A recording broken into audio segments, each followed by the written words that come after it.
Essentially want to cover three topics with you. First of all, let's look at global views of China and also some comparative data in terms of public opinion about the United States around the world. And then we'll look specifically at American public opinion about China and particularly about Chinese power. And then we'll look at some data that compares the American general public with American foreign policy elites and see where the average citizen and where foreign policy elites agree and disagree in terms of American policies towards China and China's role in the world. And to do this, I'm going to draw mostly on data from two surveys. One is a 39-nation poll that we conducted in the spring of this year, in March and into early May. And the other is a poll that we conducted last year in 2012 that's part of something called the U.S. China Security Perceptions Project, which is a project that we're doing in collaboration with the Carnegie Endowment and some other research partners both in the United States and in China.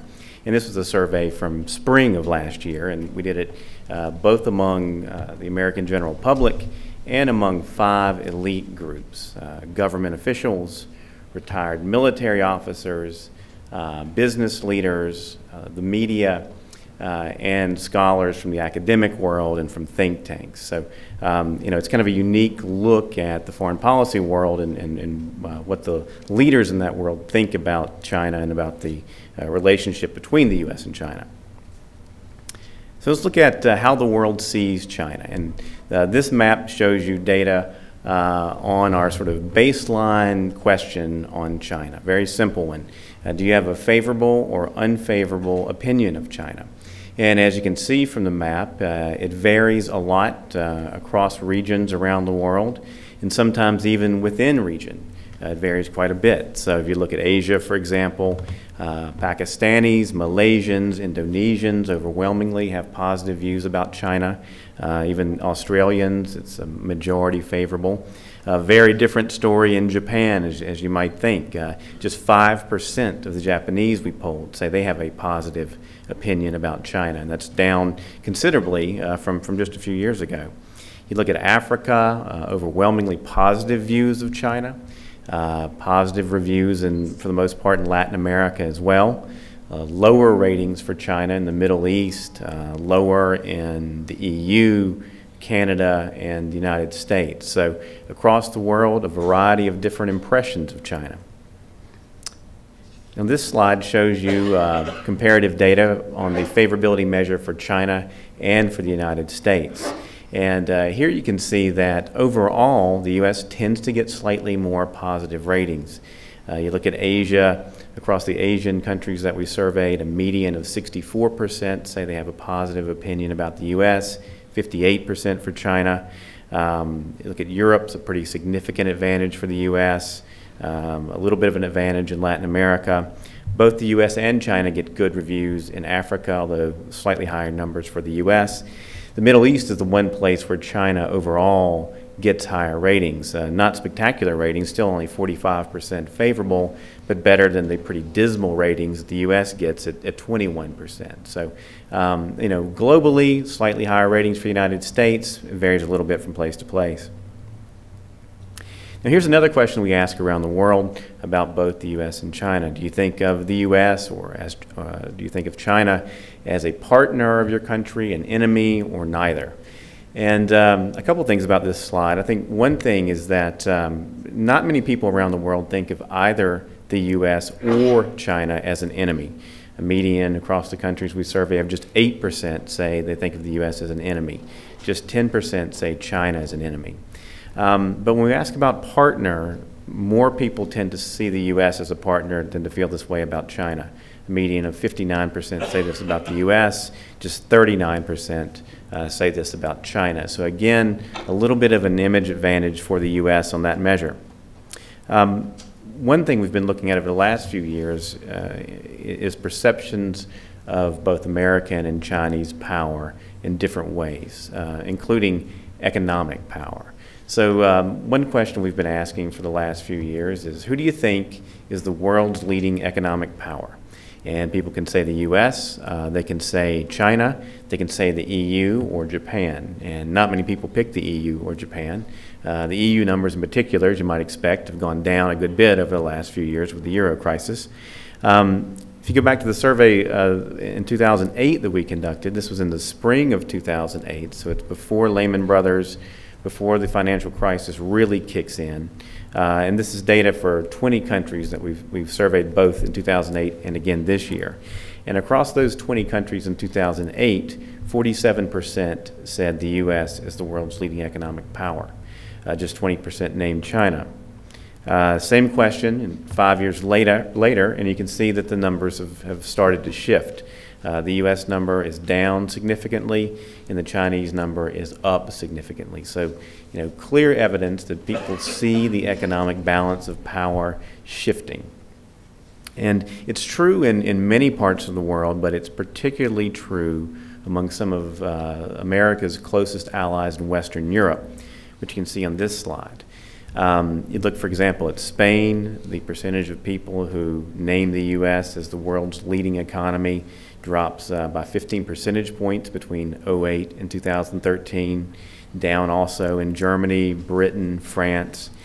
At the same time, the number of people naming China has gone up significantly over that same period of time. So again, look at Spain. The percentage of people saying China is the top economy in the world, up 32 percentage points, more than doubled. Almost doubled in Germany, up significantly in Britain and France. So, just in a 5-year span of time, we've seen a dramatic shift in Western Europe in terms of who people think the top economic power in the world is. And you've seen the same pattern to a lesser extent in many other parts of the world. We also ask a question about being the world's leading superpower. So it really gets at the idea not just of economic power, but more broadly at being the dominant superpower in the world. And we ask people whether they think China will never replace the U.S., has it already replaced the U.S., or will it eventually replace the U.S.? And looking at median percentages across the regions that we survey, in Europe, the majority view is that China either already has or will replace the U.S. one day as the world's leading superpower. And it's actually the prevailing view in all of the regions that we survey: Latin America, Asia, Middle East, and even Africa to some extent. So a clear sign that economic power is shifting, but also that people see China on the way to replacing the U.S. as the world's dominant power. Now let's look at American attitudes specifically on some of these questions we've just been looking at. Here's the basic favorability measure for China in the United States over the last few years. And as you can see, it's moved around a bit from year to year. You go back to 2005, 2006, mostly favorable views towards China in the U.S. The negative numbers come up a little bit after that, especially in 2008. That was a survey we conducted in the spring of that year. So it was before the Olympics, and it was about the same time as a number of demonstrations were taking place in Tibet. We saw that driving negative attitudes towards China in many Western nations, including the U.S. But China's image bounces back after that, is positive again all the way through 2011. And then what we've seen over the last couple of years is the negative numbers again on the rise, the positive numbers in decline. It's a pretty clear pattern of rising concerns about China, more negative views about China in the U.S. Now, this is something that we've sort of already talked about in some ways in earlier panels, but we do see clear evidence that American attitudes towards China vary along certain lines, particularly lines of age and party. Young people have a much more positive view of China than older people. 57% of those under age 30 say they have a positive view of China. It's a much lower number among those 30 to 49, and especially those 50 and older. Similarly, party is a big factor when you're trying to explain American attitudes towards China. Democrats are almost evenly divided on whether they have a positive view of China. much more negative among independents, and especially more negative among Republicans. And we see this on lots of different questions that we ask about China.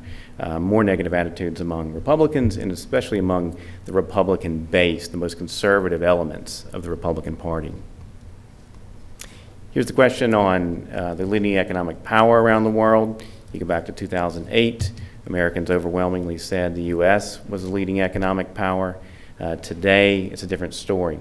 44% of Americans say China is the leading economic power. Just 39% name their own country. So let's take a little a look at not only American general public attitudes towards China, but also compare that with elite public opinion. And a lot of this, as I said, will draw on this 2012 survey that we conducted among both the general public and foreign policy elites. And one of the things we wanted to get at in that study, and again, I think this theme has come up earlier today as well, is the idea of trust. So we read people a list of several different countries, and we asked them for each one, how much do you think that the U.S. can generally trust this country in world affairs? And this is a percentage of people saying a great deal or a fair amount among the general public. And China, on this measure doesn't do too well. Just 26% say that the U.S. can generally trust China, much lower than countries like Britain, Japan, France, Israel, India, about in the ballpark with Saudi Arabia. Pakistan's the only country that comes out with a lower level of trust. Same question among the foreign policy elites, and actually a pretty similar result. Not a lot of support for the notion that the U.S. can generally trust China. Very different from, say, Britain or Japan. Almost all of these elites say that the U.S. can trust those countries. Only about a third or fewer say that the U.S. can trust China. We also want to look at the idea of threat perception. How big of a threat do people see China as being, and how does that compare with other threats? So we read people a list of things that could be potential threats and asked them, how big of a threat is it to the U.S.? So 52% of Americans say that China and its emergence as a world power is a major threat to the U.S., which is a pretty big number, but relative to other things, it doesn't look so bad. Particularly when you look at Iran's nuclear program, North Korea's nuclear program, Islamic extremist groups, people are much more likely to see those things as a major threat to the U.S. than to see China as a major threat. And they're even more concerned about things like drug violence in Mexico than they are about China's rise. Same question among the 5 different expert groups, and I think you see some pretty different results. They're even less concerned about China's emergence as a power, and they're much more concerned about international financial instability. Overwhelmingly, that's the top concern among foreign policy elites, and they're much more concerned about it than the general public is. So, here's one area where I think you see some differences between elites and the average citizen in the U.S. in terms of what they see as major threats facing the country. When we ask people what's the thing you're worried most about with China, is it its economic strength or its military strength? Overwhelmingly, it's economics. 6 in 10 say economic strength. And you can see that same pattern on this set of questions. We asked people about a number of different things that might be problems in the U.S.-China relationship, and this is the percentage of people who say these things are very serious problems. And at the top of the list among the general public, it's all economics. It's the debt held by China, job loss to China, the trade deficit.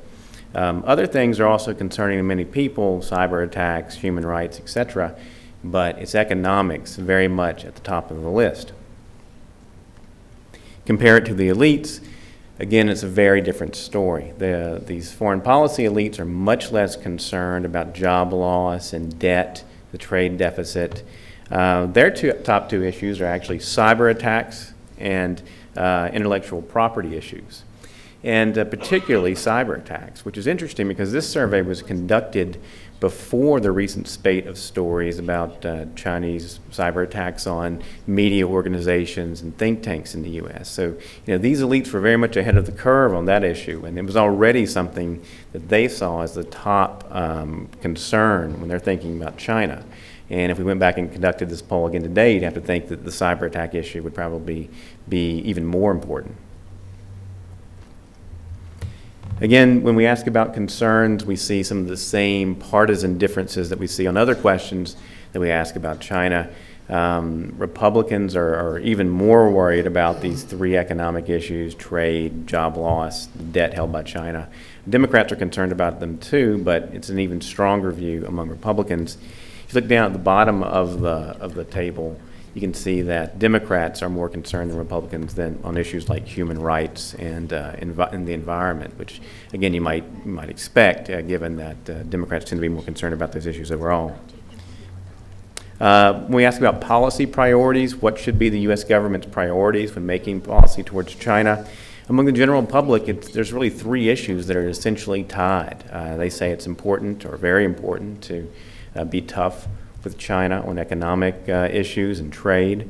It's very important to build a strong relationship with China, and protecting or promoting human rights in China is also a key priority. Less of a priority are these specific issues about Tibet and Taiwan. Again, a different picture when you look at elites. Yes, they are concerned about being tough on trade and economics.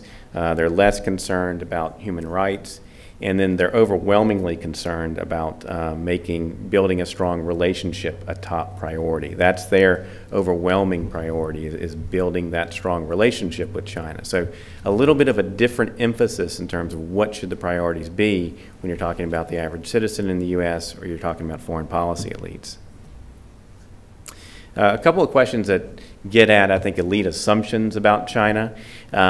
We asked them, what would make the world more stable? The U.S. staying the world's leading superpower, China replacing the U.S., or there being a balance of power between the two? You don't see a lot of zeros in polling, but we've got a whole column of zeros there. Very unusual, but not a lot of support for the idea of China replacing the U.S. and that being conducive to stability among these foreign policy elites. Instead, the vast majority say that the U.S. staying where it is as a leading superpower encourages stability. Although you do see, I think, an interesting, a fairly significant minority saying actually a balance of power between these two countries can promote stability. And then we ask people whether, or we ask elites whether they think that China's economic growth is going to lead to a more democratic China. And the majority position is that yes, it will.